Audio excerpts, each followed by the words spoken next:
Start up India திட்டம் 2016 ஜனவரி 16. இந்தியாவில் சூரிய சக்தி அதிக முன்னிலையில் உள்ளது தமிழ்நாடு தான். இந்தியாவில் நெசவுத் துறையில் தாயகமாக விளங்குறது தமிழ்நாடு தான். தமிழ்நாடு தொழில் முதலீட்டுக் கழகம் TIIC 1949 தான் இது ஏற்படுத்தப்பட்டது. தமிழ்நாடு தொழில்துறை மேம்பாட்டுக் கழகம் TCO 1960.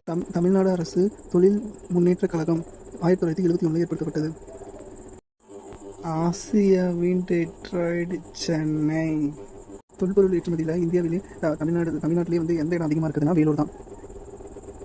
இந்தியாவில் அதிக சூரிய மின்தகடு கொண்ட மாநிலம் தமிழ்நாடு தான்.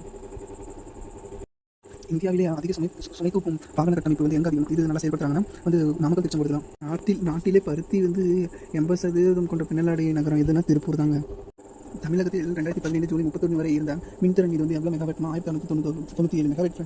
வெளியீடுகளில் நுகர்வோர் பயன்படுத்தினா அது நுகர்வோர் இது துறை பண்டங்கள் துறை ஃப்ரெண்ட்ஸ். அதுவே 1920 தொழில் தொகுப்பு முதலீடு இதை முதல்ல இது பண்ணிவர் யாருன்னா ஆல்பர்ட் மார்சல் தான். 1930 தமிழகத்தில் மேற்கு பகுதியில் மின்சாரம் இது எதுலேருந்து தயாரிக்கிறாங்கன்னா நீர்மின்லேருந்து சக்தியிலேருந்து தான் தயாரிக்கிறாங்க.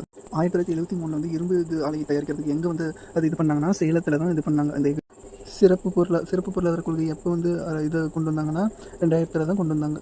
இப்படி நாட்டின் பொருளாதாரத்தை பாதுகாக்கவும் அப்புறம் ஏற்றுமதி இது அந்நிய செலவணி இது ஏற்றுமதி மூலம் ஈட்டவும் இது இந்தியாவின் மனிதவள மேம்பாட்டு அமைச்சகத்தின் செயலகம் அமைந்துள்ளது புதுடெல்லி.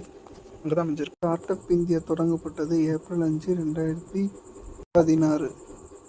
தமிழ்நாடு மாநில சிறுதொழில் வளர்ச்சி கழகம் டிஸ்கோ அது எப்போ கொண்டு வந்தாங்கன்னா 1970 கொண்டு வந்தாங்க. இந்தியாவில் உயர்ந்த அதிகமாக சேர்க்கை எங்கே அதிகமாக உயர்கல்வி விகிதம் எங்கே இருக்குன்னா தமிழ்நாடு மாவட்டத்தில் தான் இருக்குது.